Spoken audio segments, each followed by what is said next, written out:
when you look at what's going on in Georgia right now, do you think important for people to understand?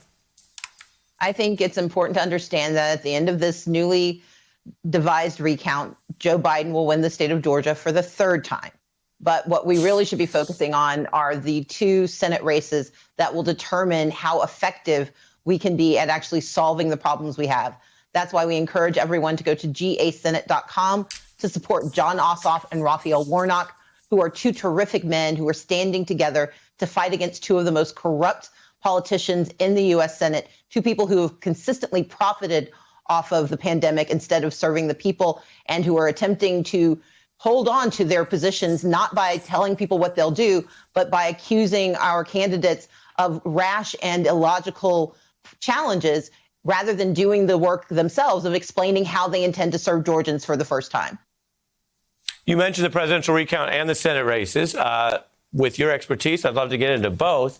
On the recount side, it's quite a scandal, what at least Lindsey Graham is accused of. And then you have a Republican Secretary of State in your state as one of the sources, I think, for what those accusations are. I want to show for you and the viewers a little bit of that side by side for your response. Take a look.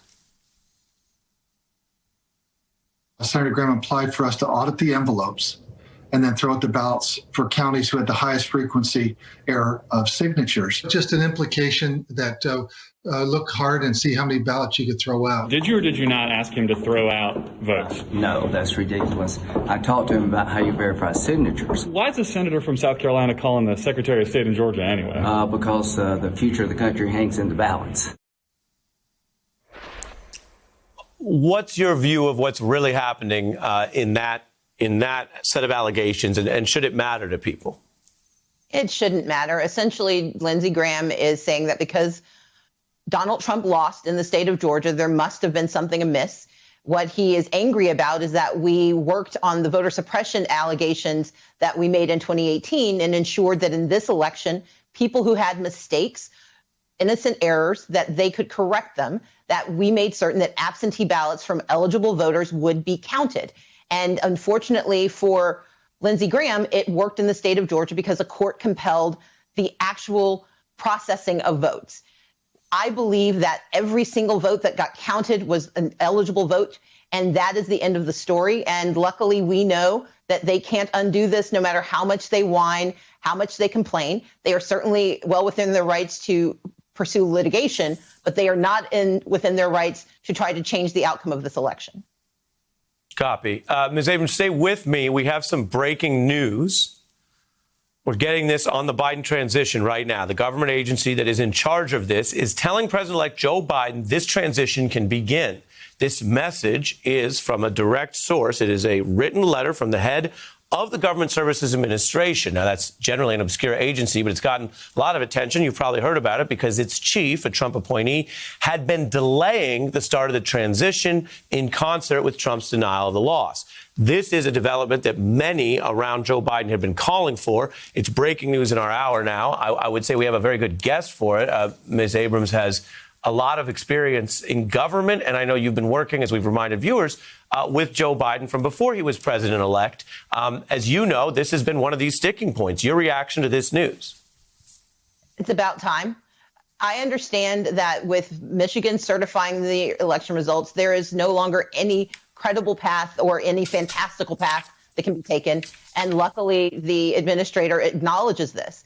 The sad part is that this dragged on so long, not because of the law, but because of, again, fear of a failed president who has done his level best to dismantle the effectiveness of our bureaucracy where it works, particularly in transitions. And Donald Trump is sort of, talking about this right now. We don't usually do much with his tweets, but it is striking. I want to get your response to this, that he's actually saying that while he complains about how the GSA director has been treated, that's his view, and that he believes he will, quote, prevail. He says, in the best interest of our country, I recommend they do what needs to be done with regard to the initial protocols and have told my team to do the same. In the world of the Trump transition to Biden, which, as you know, is a unusual transition, to say the least, this sounds a little bit like farther than Donald Trump's gone previously to publicly acknowledge there is a president-elect and work needs to be done to facilitate his readiness. Ms. Abrams. It seems like a passing attempt at adulthood.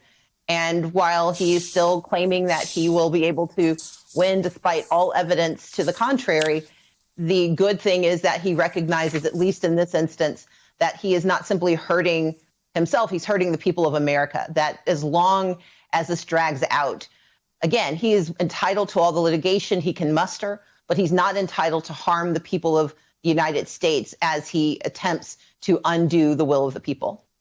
Hey, I'm Ari Melber from MSNBC. You can see more of our videos right here, or better yet, subscribe to our YouTube channel below. You could have been anywhere in the world, but you're here with us, and we appreciate that.